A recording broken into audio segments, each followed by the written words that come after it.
Assalamualaikum warahmatullahi wabarakatuh.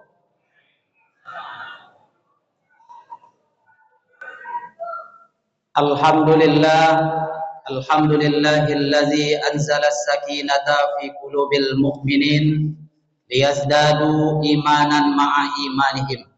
Asyhadu an la ilaha illallah wahdahu la syarikalah wa asyhadu anna Muhammadan abduhu wa rasuluhu la nabiyya ba'dah. Raditu billahi rabba wa bil islami dina wa bi Muhammadin nabiyya wa rasulah. Rabbis rahli sadri wa yassirli amri wahlul 'uqdatam min lisani yafqahu qawli. Faqala Allah ta'ala fil Qur'anil Karim, a'udzu billahi minasyaitonir rajim. Bismillahirrahmanirrahim. Ya ayyuhan nasu taqu rabbakumul ladzi khalaqakum min nafsin wahidah wa khalaqa minha zawjaha wa bassa minhuma rijalan katsiran wa nisaa'a wattaqullaha allazi tasaaluna bihi wal arham innallaha kana 'alaikum raqiba. Shadaqallahu azim. Bapak Ibu jemaah salat tarawih yang dirahmati Allah, setinggi puji sedalam syukur marilah sama-sama kita ucapkan kepada Allah Subhanahu wa taala yang mana berkat limpahan kurnia dan nikmatnya kepada kita semua sehingga pada malam hari yang berbahagia ini kita masih diberi kesempatan dan kesehatan oleh Allah sehingga kita bisa melaksanakan ubudiyah kita. Kita juga bermohon kepada Allah mudah-mudahan Allah memberikan kesempatan kita untuk menuntaskan sampai akhir Ramadan. Amin ya rabbal alamin. Kemudian salawat beriringan salam semoga hanya tercurah buat junjungan alam Nabi besar Muhammad sallallahu alaihi wasallam dengan ucapan Allahumma salli ala Muhammad wa ala ali Muhammad. Assalamu alayka ya Rasulullah, assalamu alayka ya Habiballah. Bapak Ibu yang dirahmati oleh Allah Subhanahu wa taala, pada malam hari ini tema yang telah ditetapkan oleh IKMI Kota Pekanbaru yaitu akhlak bertetangga. Di dalam Al-Quran surah An-Nisa ayat 1 Allah berfirman yang kita baca di awal tadi, A'udzubillahi minasyaitonirrajim. Bismillahirrahmanirrahim. Ya ayyuhan nasu taqu rabbakumul ladzi khalaqakum min nafsin wahidah wa khalaqa minha zawjaha wa bassa minhuma rijalan katsiran wa nisaa'a wattaqullaha tasaaluna bihi wal arham innallaha kana 'alaikum raqiba. Apa kata Allah dalam ayat ini? Wahai manusia, bertakwalah kamu kepada Allah yang telah menciptakan kamu dari diri yang satu. Diri yang satu itu dari Nabi Adam alaihissalam. Dan Allah menciptakan pasangannya yaitu Hawa dari dirinya. Dan dari keduanya itu juga Allah mengembangbiakkan laki-laki dan perempuan yang banyak. Maka bertakwalah kepada Allah yang dengan namanya kamu saling meminta dan peliharalah hubungan kekeluargaan. Sesungguhnya Allah selalu menjaga dan mengawasimu. Bapak Ibu yang dirahmati oleh Allah Subhanahu wa taala, dari ayat ini Allah menjelaskan kepada kita pentingnya beberapa akhlak dalam sosial dan hidup dan kehidupan dalam Islam. Pertama dijelaskan tadi, semua manusia berasal dari satu asal. Apa asal manusia? Manusia berasal dari Nabi Adam dan Siti Hawa. Intinya apa? Bahwasanya kita manusia ini bersaudara satu sama lainnya. Oleh karena itu kalau kita bersaudara satu sama lainnya, maka tidak boleh salah satu di antara kita saling menyakiti, saling menzolimi, saling merugikan satu sama lainnya, apalagi saling memusuhi. Maka ini yang harus kita terapkan dalam hidup dan kehidupan kita. Kita ciptakan saling asah, asih, asuh. Jangan saling gasak, gesek, gosok. Ini yang harus kita terapkan dalam kehidupan kita. Tandanya apa? Kita hidup bersaudara. Satu nenek moyang kita cuma. Jadi tidak ada orang yang mengatakan saya beda datuk saya. Datuk moyang kita hanya Nabi Adam alaihissalam. Walaupun kita tahu Nabi Adam itu tidak punya ayah, tidak punya ibu. Kalau yang tak punya ayah saja, tak punya ibu siapa, Bu? Nabi Isa alaihissalam. Di masjid ini tidak ada orang yang tak punya ayah, Bu. Semuanya punya ayah, walaupun mungkin barangkali ada ayahnya yang ilegal, yang tidak resmi. Bapak Ibu yang dirahmati oleh Allah Subhanahu wa taala, maka dalam perintah Allah ini juga bertakwalah kamu kepada Allah dan berbuat baiklah kepada sesama manusia. Di antaranya tempat kita berbuat baik adalah orang-orang yang dekat dengan kita. Siapa itu? Keluarga dan juga tetangga. Yang berikutnya dari ayat ini penjelasannya, menjaga hubungan sosial. Di samping kita mengatur hubungan kita antara kita dengan Allah yang disebut dengan hablum minallah, juga harus kita atur dengan hablum minan nas. Dalam bermuamalah dalam Islam, dalam bersosial dalam Islam, khususnya tentang hubungan bertetangga. Karena Islam menjelaskan bahwasanya mengajarkan akhlak bagaimana kita dengan tetangga kita. Menentukan baik buruknya seseorang, tanyakan dengan tetangganya, kata Rasulullah. Jadi kalau awak, Pak, Ibu, kalau ingin ditanyakan kita termasuk baik atau tidak, tanyakanlah dengan tetangga kita. Kebanyakan di mana, Bu? Kalau tanya dengan tetangga, banyak kadang-kadang muncul masalah dari yang kecil sampai persoalan yang besar. Padahal Rasulullah katakan, siapa tetangga kamu? 40 rumah ke depan, 40 rumah ke belakang, 40 rumah ke samping kanan, 40 rumah ke samping kiri. Intinya apa? Kalau masih baik kita katanya, berarti kita orang baik. Lain mungkin enggak, Bu? Lainnya, alhamdulillah, senang hati yang Bu. Jadi, bagaimana kita menentukan baik atau tidaknya? Tanya dengan tetangganya. Rasulullah mengatakan bahwasanya prinsip ini juga menjadi dasar bertetangga dalam Islam. Sebagaimana hadis Rasulullah SAW menjelaskan, laisal mu'minul ladzina yabitu subhana wa jawhu ja'im ila janbi. Apa kata Rasulullah? Bukanlah seorang mukmin yang sempurna imannya apabila ia kenyang sementara tetangganya dalam keadaan lapar di samping rumahnya. Nah, ini yang maka menjadi standar beriman atau tidaknya kita kalau kita peduli dengan tetangga. Maka ini yang harus kita terapkan dalam hidup dan kehidupan kita. Kenapa? Karena banyak orang yang masa bodoh dengan tetangganya. Maka apa yang harus kita lakukan? Pertama, ada akhlak yang mengatur bagaimana kita hidup bertetangga. Apa akhlaknya? Yang pertama, tidak mengganggu tetangga. Maksudnya apa? Dengan kita bertetangga, tidak menimbulkan hal-hal yang tidak mengenakkan tetangga. Mungkin bunyi musik kita terlalu kuat di rumah kita. Walaupun kita mengatakan tapnya tap saya hidupkan di rumah saya. Terserah saya mau hidupkan bagaimana. Tapi apa kata tetangga kita? Memang tap kamu yang beli, kamu hidupkan di rumah kamu. Tapi ngapain musiknya? Tidak apa yang masuk ke dalam rumah saya. Nah, itu yang jadi masalah.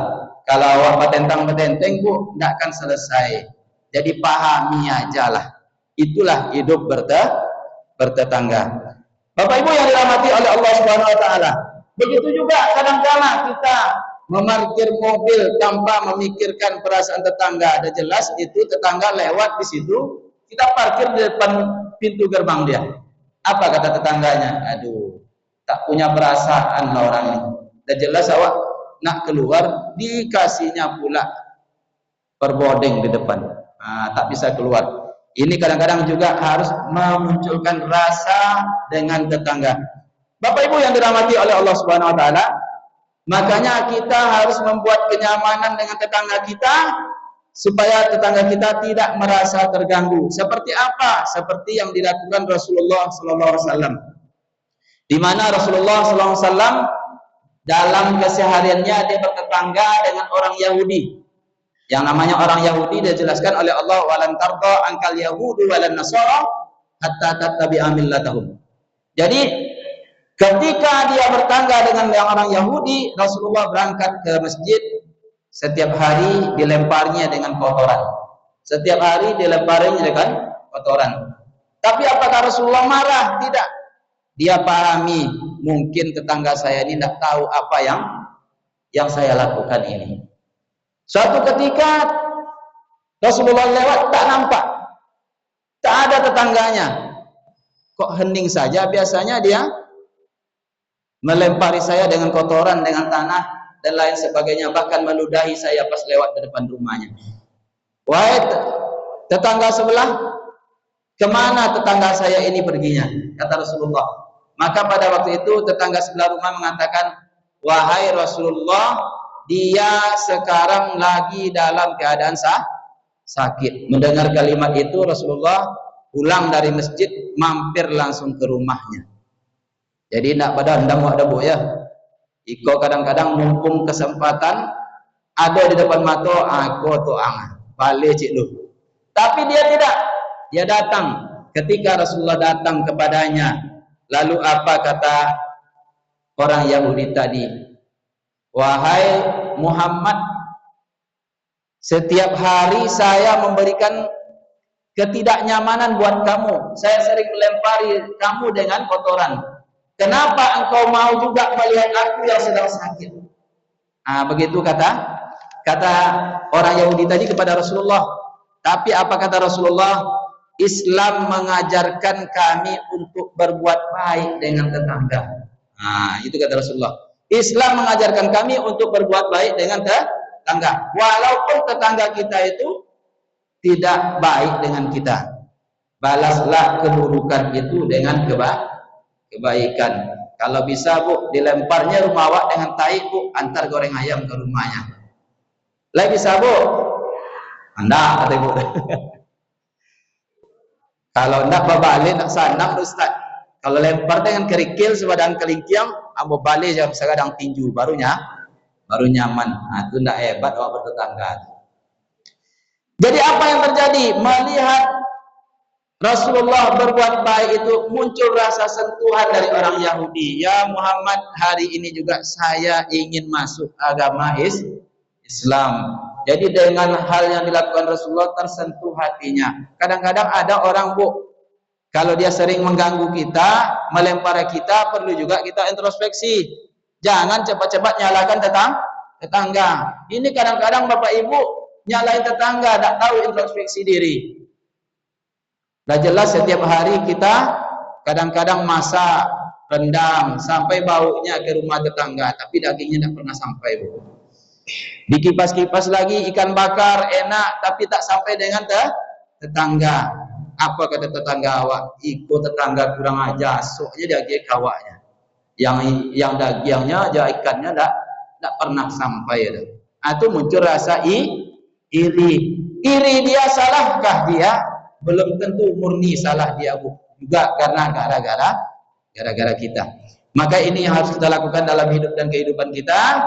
Bagaimana kita memberikan kenyamanan kepada tetangga.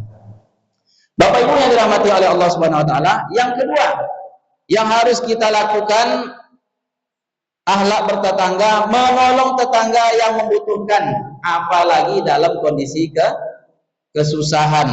Karena tetangga kita lagi sakit, tetangga kita lagi ada musibah, ada masalah ekonomi, maka sama-sama kita berusaha bagaimana kita untuk peduli dengan dia. Jadi jangan pernah kita mengatakan saya masa bodoh dengan dia, yang penting saya sudah berbuat yang terbaik. Tidak seperti itu. Tapi apa yang harus kita lakukan? Kita peduli dengan tetangga. Kenapa? Karena tetangga itu yang akan dekat dengan kita. Kalau keluarga kita itu belum tentu hari itu juga kita minta tolong, tunggu dulu berangkat dari dari kampung, dari mana. Tapi kalau tetangga nyahut aja kita langsung datang. Maka ini yang harus kita lakukan. Maka kita ciptakanlah saling membantu, saling menolong, saling memberikan perhatian, apalagi dalam kondisi kematian. Ini dalam kematian ini sensitif kita, Bu. Kalau tidak nampak tetangga sebelah rumah kita, aduh, perasaan kita bertambah sedih. Pertama bersedih dalam kondisi berduka, tambah lagi tetangga sebelah tak nengok batang hidungnya. Lain perasaan kita. Dalam hidup bertetangga ini harus kita lakukan. Ini juga pernah dilakukan oleh seorang ulama yang terkenal, namanya Imam Abu Hanifah. Imam Abu Hanifah ini dalam kisahnya dia memiliki tetangga juga yang suka minum minuman keras, yang suka karaokean kuat-kuat, sehingga setengah malam pun, jam 12 malam pun masih berdentang-berdenteng dia. Jadi dia melakukan ini, membuat keributan, mabuk-mabukan dan lain sebagainya. Lalu apakah Imam Abu Hanifah pada saat itu ingin memarahinya? Tidak. Imam Abu Hanifah tenang saja, nyaman saja, biarlah dia mengganggu. Walaupun bukan hanya Imam Abu Hanifah saja yang terganggu, semua orang terganggu. Suatu ketika tak dengar suara musik lagi, Pak. Kok hening sekali? Kemana tetangga saya? Bertanya Imam Abu Hanifah, sama seperti Rasulullah tadi. Bertanya ke sebelahnya, tadi wahai Pak Imam, tetangga sebelah kita itu dijemput oleh polisi. Kenapa? Dia mabuk-mabukan, mengganggu orang lain. Akhirnya apa? Masuk dalam sel. Mendengar kalimat itu, langsung saja Imam Abu Hanifah menghadap kepada petinggi, pejabat yang menjabat pada saat itu. Dia jumpai, wahai Pak, keluarkan tetangga saya itu.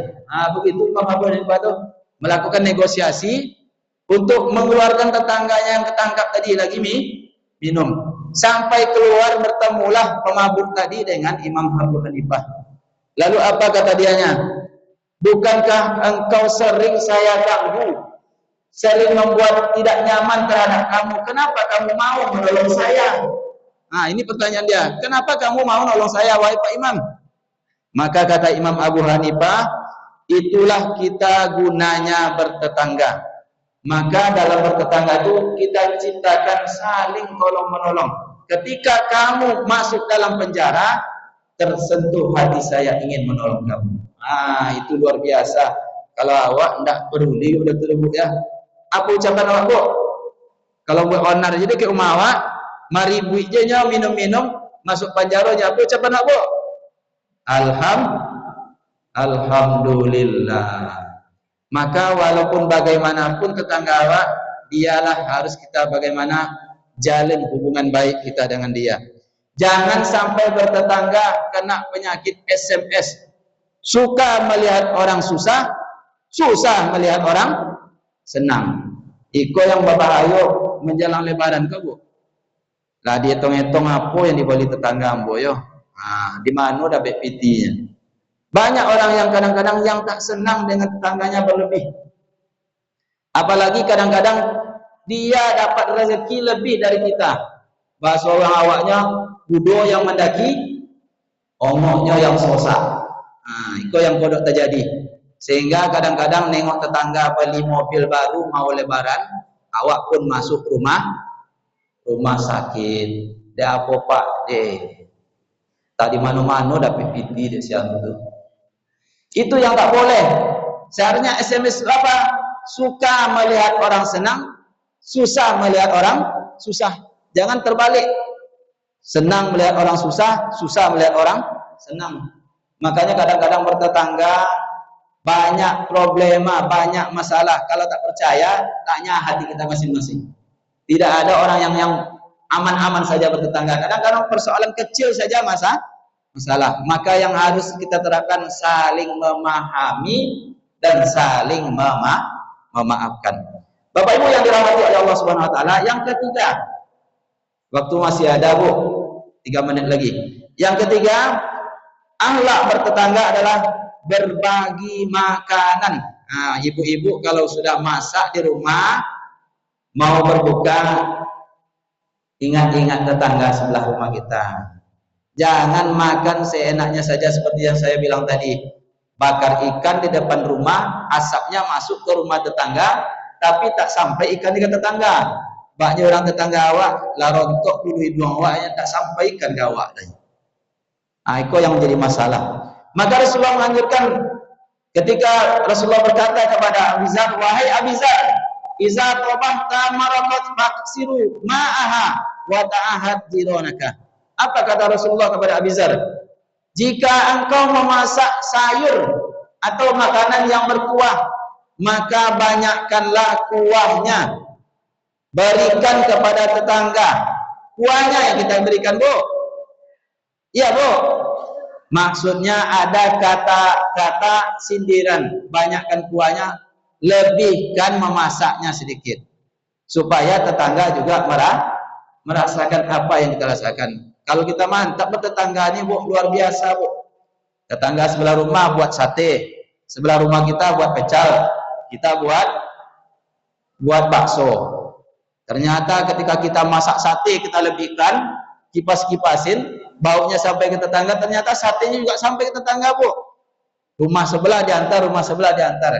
Kata yang buat bakso, emangnya ibu aja yang bisa ngasih, saya juga bisa. Diantar pula ke rumah kita baksonya. Yang buat apa tadi?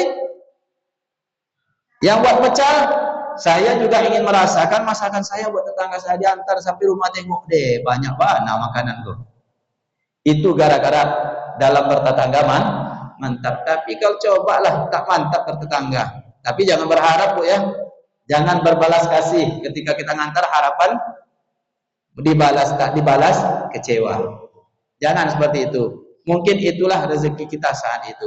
Maka harus kita lakukan ini semua kalau kita ingin dengan tetangga kita baik. Ini juga ada sebuah kisah seorang laki-laki yang pada saat itu dia hidup sebatang kara, tinggal di rumah, tak pernah ada orang lain di dalamnya, ini sendiri.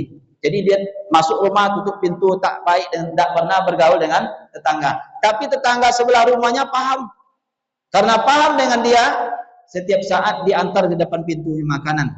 Setiap hari diantar makanan ke depan pintunya. Tapi tetangga yang bapak tua tadi tetap juga mengambil makanannya.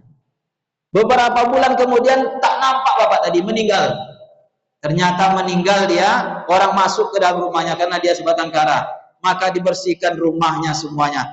Di saat membersihkan rumah tadi, ada orang menemukan satu catatan kecil dalam kertas yang kalimatnya berbunyi, terima kasih kepada tetanggaku yang tidak pernah aku kenal. Kata dia dalam catatannya, tetapi selalu memberiku makanan setiap hari. Semoga Allah membalas kebaikanmu. Kalau bahasa bohong cina tubuh cina apa perasaan mabuk.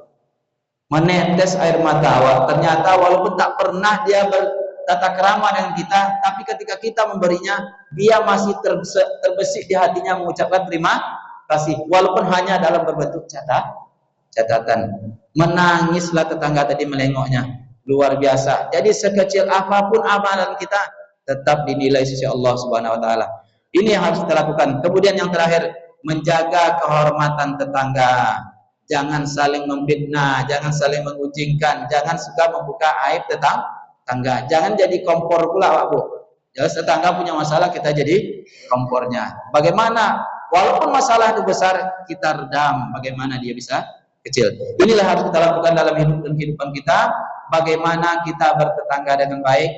Mudah-mudahan Allah menyatakan, memberikan kepada kita suatu penilaian yang terbaik kepada kita, karena menentukan orang baik atau tidak kalau dia baik dengan tetangganya. Inilah yang dapat saya sampaikan pada kesempatan ini, walaupun ini mungkin barangkali ada yang tidak berkenan di hati Bapak Ibu semua.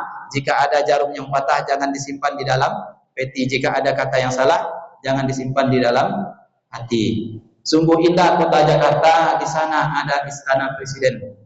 Jika ada ungkapan sikap saya yang salah, mohon maaf 100%. Bisa dimaafkan Bapak Ibu?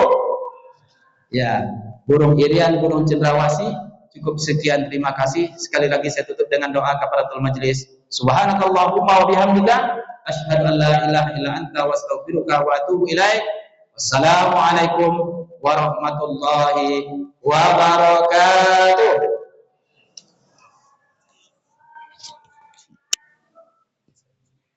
Terima kasih kepada Ustaz